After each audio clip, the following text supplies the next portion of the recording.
Ce journal vous est offert par Super Café Jérémy.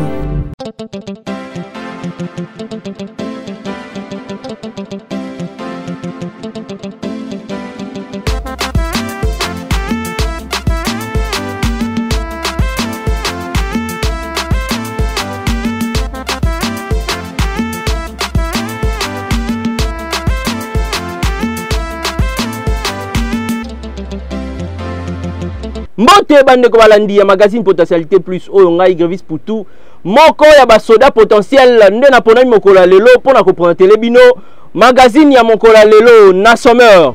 Trail civil relâché na ba ADF depuis le 5 avril 2019. Parc national ya Kahuzi Biega, troisième destination ya tourisme na Afrique. Investir na RDC nde souhait mokonzi mboka na o etali coopération pe amélioration ya climat des affaires. Mbote bande ko balandi. Trail civil relâché na ba ADF depuis le 5 avril 2019. Ba détail et commentaire n'élément oyo. Trail civil bazala qui relâché mokolo ya vendredi 5 avril 2019 na Maïmo ya Pene ya Wacha, chef-lieu ya territoire ya Beni. Parmi ba otages, 9 hommes et 4 femmes. Bazala qui bongo kidnappé mokolo ya mercredi 3 avril 2019 na localité ya Samboko Chani. Bazala qui bongo relâché vendredi 5 avril 2019 après avoir passé Boutou Mobimba na Zamba. Ba otages va affirmer que ba captif misusu batikali na maboko ya ba présumé ADF mingi bilenge. Ah, makambaboye, il faut si là. Parc national ya Kahuzi Biega, troisième destination ya tourisme en Afrique. Ba détail et commentaire n'élément oyo. Parc national ya Kahuzi Biega na Sud Kivu déclaré troisième meilleure destination touristique en Afrique en 2019 et sengel to ba été prix moko ezala ki bongo délivré na gestionnaire à parc lors d'une cérémonie ya remise ya ba prix organisé dans le monde, précisément dans le salon de Berlin. Prix wana ya récompense pe encouragement pour na ba effort fourni à gestionnaire pe ya ba nyonso. Longonya na gestionnaire à parc national Kahuzi Biega, mais c'est dédié bien Ombe.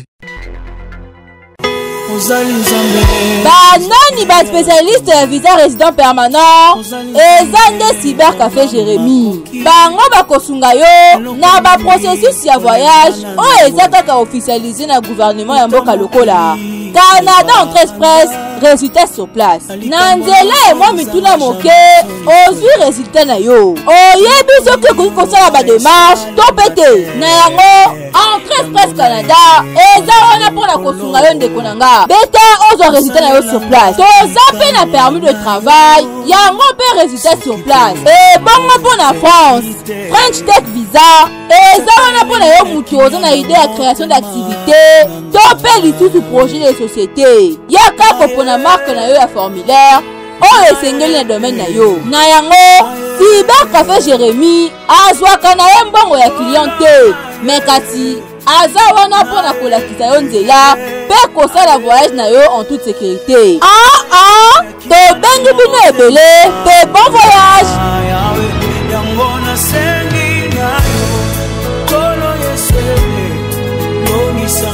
Investir na RDC nde souhait ya mokonzi mboka na o etali coopération pe amélioration ya climat des affaires. Détail et commentaire n'élément oyo. Investir en RDC ezalaki bongo thème central ya conférence débat oyo esalemaki na mokolo ya samedi 6 avril 2019 na Charles Buchanan de l'hôtel intercontinental de Weir na Washington DC. Cet échange entre les délégués à secteur public et privé et Salemaki Bongo na présence du chef de l'État congolais Monsieur Antoine Félix Tshisekedi Tshilombo ba changeaki sur la politique et vision de la République démocratique du Congo na matière et investissement, mais également na ba voie et moyen ya kobongisa climat d'affaires na mboka Congo. Na suka ya mission ya président Félix Antoine Tshisekedi Tshilombo na mboka États-Unis et Salemaki Bongo parade pe ba coup de canon na honneur na ye. La République démocratique du Congo et son président Bazalaki à l'honneur na mokolo ya vendredi 5 avril 2019. États-Unis a déroulé le protocole de Nyonso au mémorial d'Arlington pour saluer fin la mission officielle du chef de l'État congolais Félix Antoine Tshisekedi Tshilombo. Tout a été entré à chef de l'État congolais à cet endroit historique et mythique a été salué par 21 coups de canon et parade d'honneur. C'est un rituel qui n'est réservé qu'aux hôtes de marque na gouvernement fédéral américain. Longonia na président ya Congo. Bavonde ya équipement ya plomberie awa na marché central baza ko beta mosala na bango kitoko na ndenge ya kosakana te. Commentaire na élément oyo. Awa tozali Seulement na marché central à Kinshasa et pas Iwapi, bavaner ya équipement à plomberie, bazo continuer kaka ko dénoncer mauvais comportement et expatrié. Oyo bayela mo cannabis lokola ba grossiste. Kasi bazo yo kate kolanda batuti na fait fort, bakomi ba détaillant. En tout cas, situation oyo ezopesa bana mboka pasi. Balança qui crie d'alarme oyo na micro peu plus. Bonjour papa. Comment on a géré ici dans le marché central na pas bolingo. Kaka biloko ya plomberie, biloko ya construction ya plomberie. Vente ils ont un peu lourd. Ils ont un peu lourd par rapport à collaborer ensemble là avec expatriés. On a mis le système autozala qui n'a pas liboso, c'est le même système autozo qui n'a pas muké. Si on a vu le rôle du gouvernement qui va changer un peu, va donner, va instaurer un système pour biso tous un avantage, mais expatriés on a plus un avantage. C'est pas dit avantage et cause à la pendu moroté. Biso to cause avantage, c'est bon on a des avantages, ils appellent bien té. C'est bon on a l'avantage, biso to on a des avantages, nous ça ils a bien té. Et c'est là il faut tout travailler ensemble, tout se comprendre facilement. Mais tu peux nous reprocher le dossier national beaucoup le gouvernement aux quotas. Il faut baser la rigueur envers erreur aux Izalaki. Où il s'est passé et passé entre frères et amis, les choix est clair. Il faut tous à la moi entre les bandeko ba revendiquer on a 1000 raisons na bango ya revendiquer. Net biso pe awa tous na dossier que non net bango ndeso ba instaurer système à bien bandeko ba komo zambongo na bango bien bazo se retrouver na ndenge ezala et ko diminuer un peu ba makambo biso pe avant et vous allez augmenter. En plus ici sur le campement donc ba frère ba ça la revendication selon ba simig na bango. Biso pe awa suka tozonga na système il faut ba expatrier ba base la ba grossiste na biso. Pour biso pe tozora moyen ya okenda okotela bango na mitu oyo bango ba onyonga biso po net eloko nyonso nga na oteka net oyo so na oteka moko bo. Soki na magasin indien okuta opeka moko. Et puis ça biso passe donc confiance maintenant envers biso et ezala moins. Yangwana donc nyonso ya maboko l'état to ebi ke erreur ces là qui les a déjà consommé mais ils ont échec. Ils ont des leçons aux Congolais nyonso il faut toujours to banda ko arranger ndenge nini to ko faire évoluer notre pays. Tu pona ba jeune congolais. To ebi ke to sito to da na kata trou. Libulu eza makasi. Esenga sikoyo te ke to senga ka mutu abenda biso te. Esenga ke no il faut luka stratégie nini oyo ko luka omidimela na libulu wana. Eza ke no biso tout to ka sonité et loko ebo mabiso misusu soni à sentir que a commis dans un âge beaucoup plus élevé a commis babilo muso comme luka ko pona olo ko sala mais alikamu ya mbongo et akala et pour na rater alors na ko lo babongo c'est que to longo la soni to longo complexe c'est que biso tout to mi pesa na sala pour te faire avancer notre pays. En tout cas, trop c'est trop. Magazine potentialité plus. Tokole manabi sote kobele la bakonzi. Surtout ministère à petite et moyenne entreprise. Oyo eza ba charge na yo. Esengeli yo tia ordre na secteur oyo. Po mutu oyo. Ezo sungate. Toyebi te nani aza nani. Nani esengeli sala nini. En tout cas dossier yo à suivre. Yesunaye epa inayo. Enga mokote.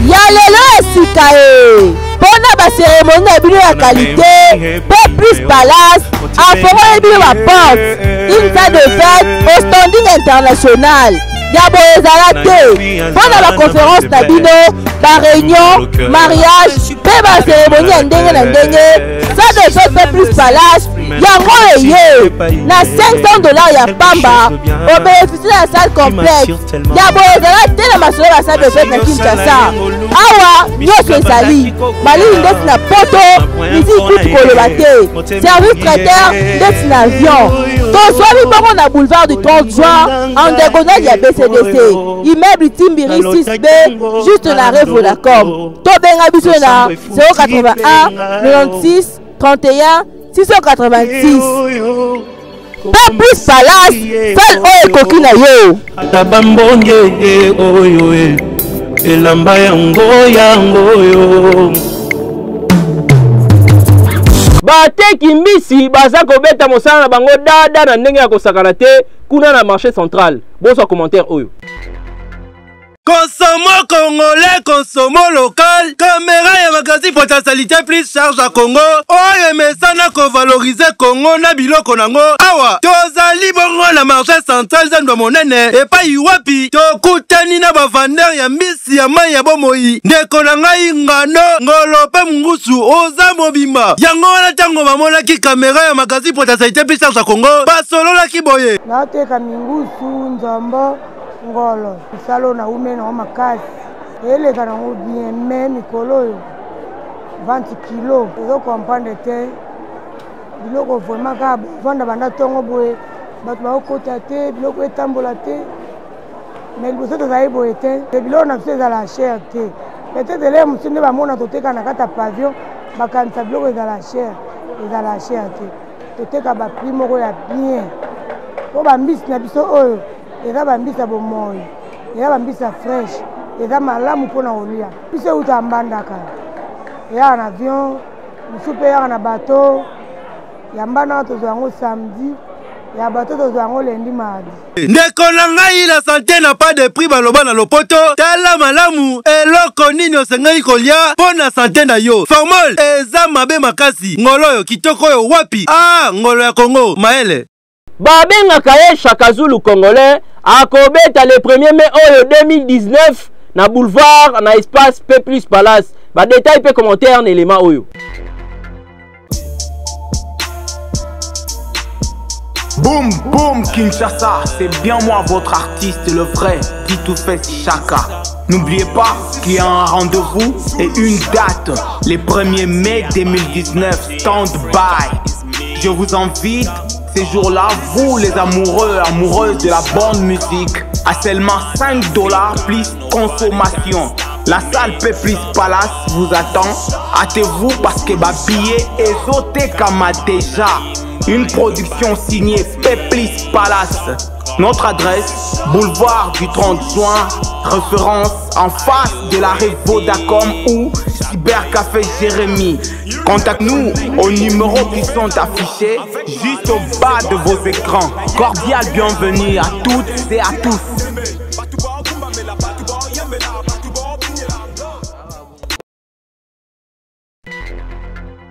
Ngai Nazali, ingénieur Frédéric Yakou. Un des agents, il y a Cybercafé Jérémy. Le nom on le bino sur Fresh Tech Visa.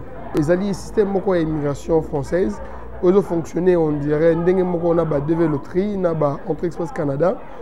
Yango les alliés différents ténèbres na bango pour ils ont accès à 10 ans résident permanent en Mboka et France. Na Fresh Tech Visa, ils ont 3 types de visas pour les alliés Samaka. Tous en a visa pour fondateur, Fresh Tech Visa fondeur ou fondateur d'entreprise ou start-up. On les a dit visa après ça bateau basé une idée, na moi boule moro ya créer entreprise ou travaillant sur le domaine technologique, n'importe quel domaine d'avancement il y a société française. Pour comme un projet na yo pour un fondateur, pour combien projet, pour y tout le incubateur pour financer le projet, pour soumettre un projet, né deux réponse la banque. Deuxième volet, les alliés visa. Oui, Pessamaka naba salarié. Au bazar na poste ya ko même expertise na bango na mboka ya France. Donc au meni mayele na yo au longo ya na Congo, mais on a fait pour travailler au profit du gouvernement français. Et puis troisième type, il y a visa na bango, ils allaient visa investisseur. Muto azali na mbongo na ye na moyen na ye, albino ngai mbongo na ngai na memango na investir dans l'entreprise française.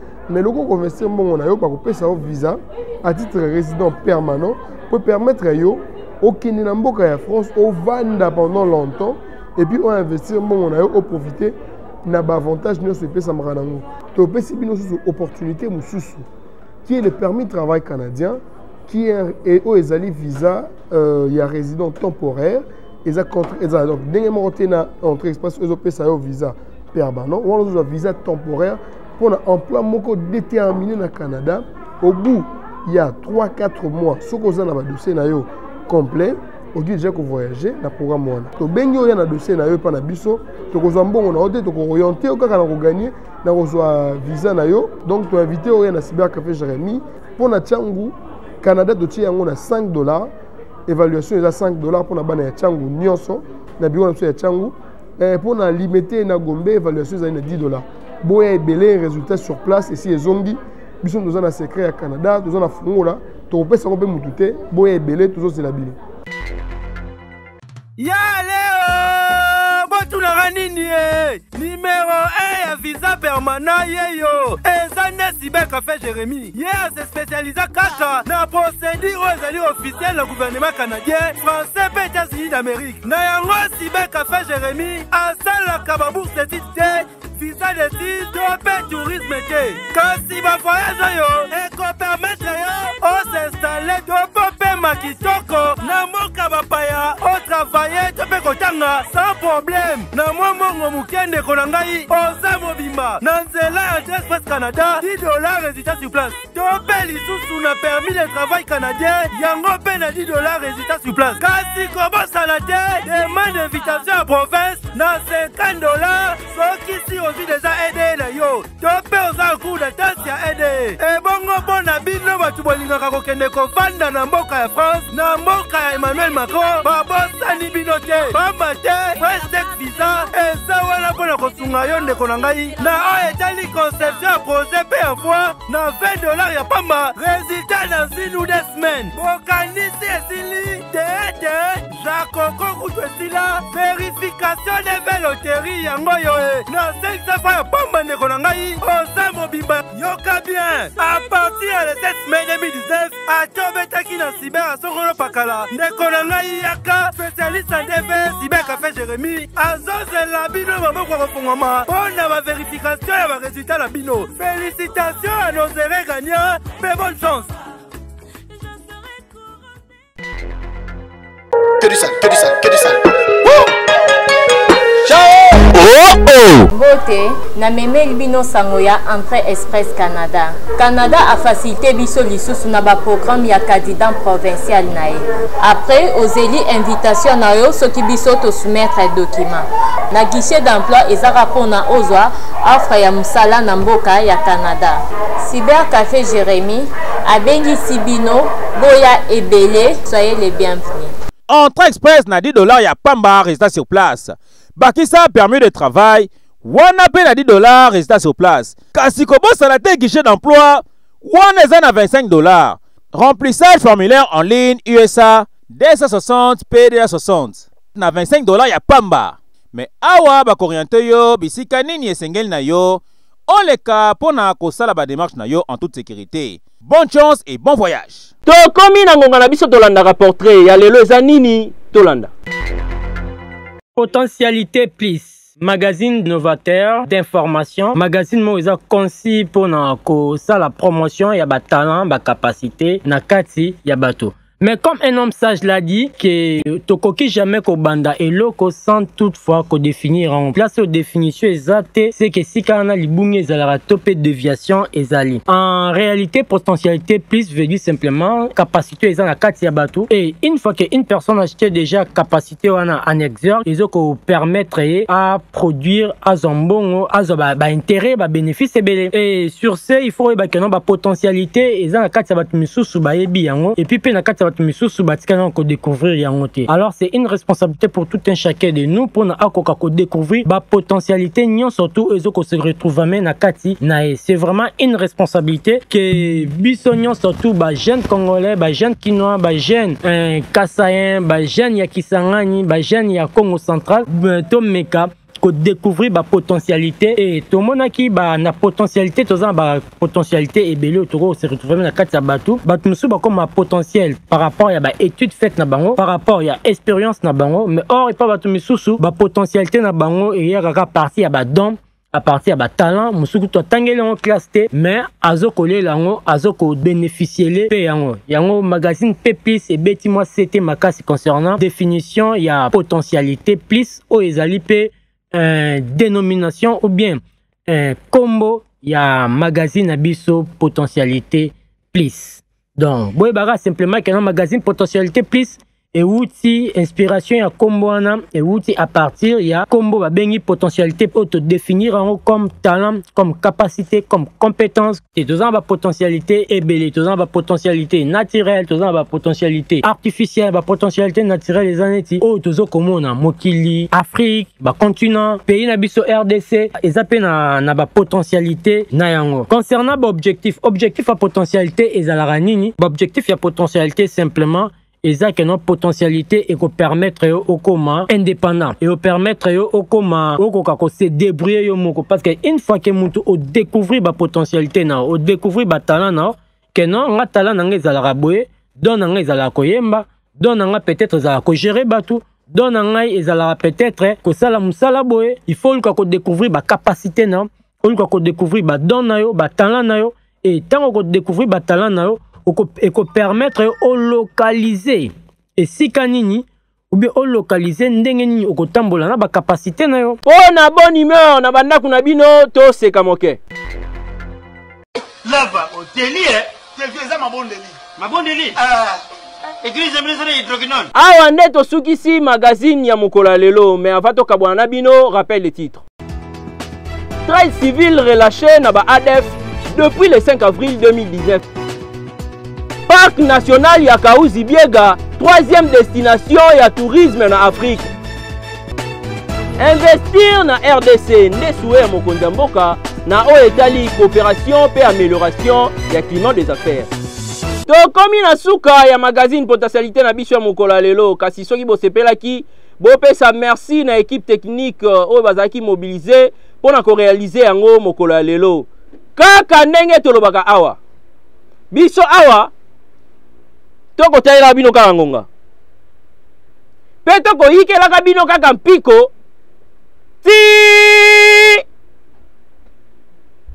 bosenga pardon. Ce journal vous a été offert par Cybercafé Jérémy.